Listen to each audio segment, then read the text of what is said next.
All right, let's have a conversation now with Zweli Nyathi, the CEO of the Johannesburg Roads Agency, joining us this evening. A very good evening to you, and thank you so much for your time. So the mayor, right, saying that this particular project was not behind schedule, but one still would like to know, because it was a bit unclear earlier on while listening, that why did the original contractor fail to complete the job on schedule? Yeah, look, there was a delay in terms of how they were, packaging stuff or their work. One of the most critical issues is that they had to move a lot of services, and those services had dependency on other entities, like power and everything. So it was not entirely in their hands. And other things that really happened was the delays in payments and stuff. So as a result, they couldn't work according to the speed that was required. We tried to remedy, and they couldn't catch up with what we were expecting. And after a couple of meetings, setting deadlines, and they missed them, and we had to terminate because this was a priority number one for the city. Did the city? We moved on. Pardon me, Mr. Nyathi. Did the city not know this before awarding the contract, that maybe these people would not be able to do what is required at the speed you want? Look. Let me be honest. The awarding is not about the knowledge at hand. It's about what we see, and when we find that you have done a project of such scale. They started with speed, but somewhere along the line, they started slowing down. We don't know exactly what it was, whether it was cash flow issue, or I don't know. But bottom line is that from my side as the accounting officer, I had to make sure that what we signed for is adhered to. And I did intervene and say, look, let's try and catch up, or you put double shifts, whichever way. I fully understand the complexity of the clearing of the services that were damaged and stuff, but I want us to move forward.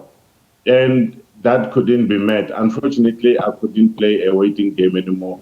I had to consult our legal team, and then we make sure that we move forward. And that option of appointing the contractor who led us to today, launching the project has happened. And then we started moving, and they stick to the timelines that we promised. We declared August, and end of August, here we are, the road is ready. Yeah, it's ready, right? One would say, yeah, it's ready. But you're saying that it'll only be accessible on the 12th. So it's still not the deadline. If August was the deadline, cars and pedestrians would be able to use it today, I think. Okay, let me go back to the drawing board. We have two work packages. Work package one is clearing and reinstalling the services and creating the road that is drivable. We tested it today at the launch.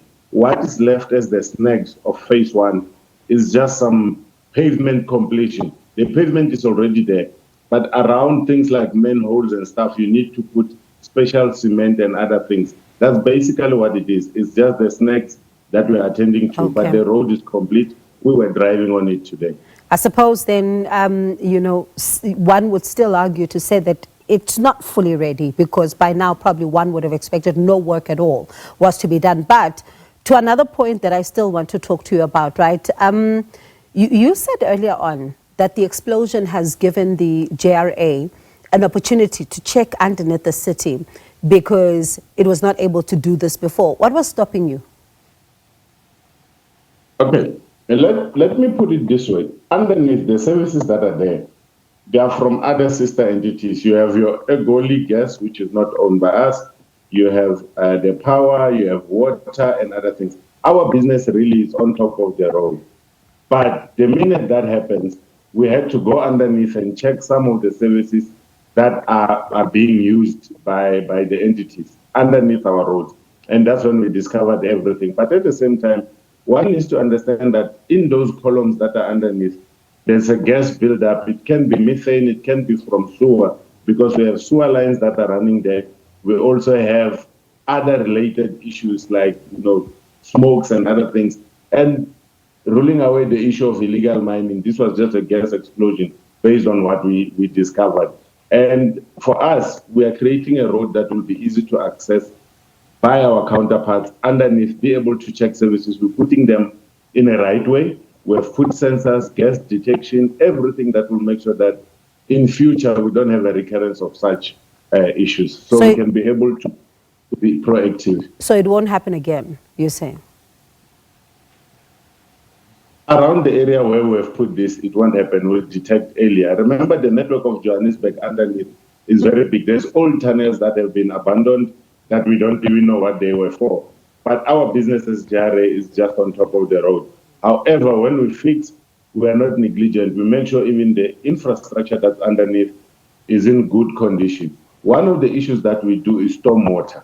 So the stormwater channels underneath needs to be in good condition, regardless of what is being installed parallel to the stormwater channels. So one would say then, from this particular incident, have you been able to maybe learn the lesson that says that go to the other places that you're speaking about, proactively look at what is going on so that we don't find ourselves back here again?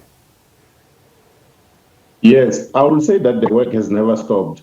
Ever since this incident, I know colleagues have been to other areas where it was no go. They are checking their services that are there. Like I'm saying, there's more than 7 or 10 services from other entities that are there. So we've been communicating with the project team, and they've given us, warm bodies to work with us on the project so that they understand the magnitude of these problems. So I can say with the smarter technology we have installed, we are able to detect in most areas. However, we are rebuilding our infrastructure as Johannesburg. We are putting state-of-the-art instruments to make sure that we don't have this recurrence. All right, quickly before I let you go, then while you're doing that, would you say the roads are ready for the G20 summit? They've always been ready. It's part of our daily work. Before even it was announced, the NASREC precinct, when we went there to inspect, probably you could get less than 5 potholes, and traffic signals are working all over, as you have seen, your Greystone, R55. So we've been working, but it's not just for G20. It's to make sure that the infrastructure is restored and we give our people that dignity they deserve. So it won't stop after G20. We'll continue as a roads agency and the city of Joburg. All right, let's see then if that is to be. Appreciate your time this evening. Thank you so much for chatting to us. That was Zweli Nyathi, CEO of the Johannesburg Roads Agency.